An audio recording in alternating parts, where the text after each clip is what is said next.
Hello കൂട്ടുകാരെ, ഇന്ന് ഞാൻ പറയാൻ പോകുന്ന കഥയുടെ പേരാണ് ദാവീദും ആടും. നമുക്ക് കഥയിലേക്ക് പോകാം. ദാവീദ് തന്റെ ആടുകളെ ജീവനായിരുന്നു. ദാവീദിന് പല നിറമുള്ള ആടുകൾ ഉണ്ടായിരുന്നു. കറുത്തതും വെളുത്തതും ചെമ്പട്ട നിറമുള്ളതും ഉണ്ടായിരുന്നു. ദാവീദ് തന്റെ ആടുകളെ വെള്ളമുള്ള സ്ഥലത്തും പുല്ലുള്ള സ്ഥലത്തും ഒക്കെ കൊണ്ടുപോവുകയായിരുന്നു. ദാവീദ് തന്റെ ആടുകളെ ഒറ്റയ്ക്കായിരുന്നു മേയ്ക്കുന്നത്. ദാവീദിന് ഒട്ടും പേടിയില്ലായിരുന്നു. എന്താണെന്നറിയാമോ? ദാവീദ് എത്ര തന്റെ ആടുകളെ പരിപാലിക്കുന്ന പോലെ ദൈവവും അവനെ പരിപാലിക്കുമെന്ന് അവനറിയാമായിരുന്നു. ദാവീദ് തന്റെ ആടുകളെ എപ്പോഴും സൂക്ഷ്മമായിട്ടായിരുന്നു കൊണ്ടുപോവുകയായിരുന്നു. ഒരു ദിവസം ദാവീദ് മനസ്സിൽ പറയുകയായിരുന്നു, തന്റെ ആടുകളെ ഏത് സമയം വന്ന് മൃഗങ്ങൾ ആക്രമിക്കാന്ന്. അതുകൊണ്ട് നന്നായി നോക്കണം എന്ന് പറയുകയായിരുന്നു മനസ്സിൽ. ഒരു ദിവസം കുറ്റിക്കാടിന്റെ ഇടയ്ക്ക് ഒരു സിംഹം ഒളിച്ചു നിൽക്കുന്നുണ്ടായിരുന്നു. അതറിയാതെ ഒരാട് മേയുകയായിരുന്നു. അത് കണ്ട ദാവീദ് വെള്ളാരങ്കല്ലുകളെടുത്ത്, നല്ല ഉരുണ്ട വെള്ളാരങ്കല്ലുകൾ എടുത്ത്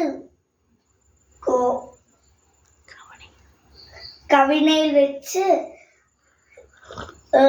കരയ്ക്ക് ഒറ്റെറിയാൻ കല്ല് സിംഹത്തിന്റെ തലയിൽ മോൾ കൊണ്ട് സിംഹം തപക്കേന്ന് താഴേക്ക് വീണു.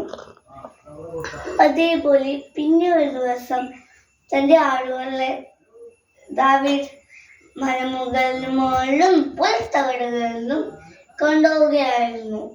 അപ്പൊ ദാവീദ് അറിഞ്ഞു, മലകളുടെ മുകളിൽ കരടികൾ വരുന്നുണ്ടെന്ന്. ദാവീദ് തന്റെ ആടുകളെ സൂക്ഷ്മമായി രക്ഷിക്കുകയായിരുന്നു. കരടികൾ ആടുകളെ തിന്നാൻ ആക്രമിക്കാനായി ഒളിച്ചും പാത്തുമായിരുന്നു ആക്രമിക്കാൻ വന്നുകൊണ്ടിരുന്നത്. ദാവീദ് വെള്ളാരങ്കല്ലുകൾ എടുത്ത് കവിണയിൽ വെച്ച് കരയ്ക്ക് ഒറ്റെറിയൽ കല്ല് പറന്നു ചെന്ന് കരടിയുടെ തലയിലേക്ക് വീണു. കരടി ടപക്കേ എന്ന് താഴേക്ക് വീണു. ദാവീദ് വീട്ടിലേക്ക് മടങ്ങുമ്പോൾ ഈ പ്രാവശ്യം തന്റെ ആടുകളെ രക്ഷിക്കാനായി ശക്തി നൽകിയല്ലോ ദൈവത്തിനോട് പാടി വീട്ടിലേക്ക് മടങ്ങി. കൂട്ടുകാരെ, ഇത് നമുക്ക് പഠിക്കാനുള്ള കഥ എന്താണ്? നമ്മളും ദൈവത്തിന്റെ കുഞ്ഞാടുകളാണ്.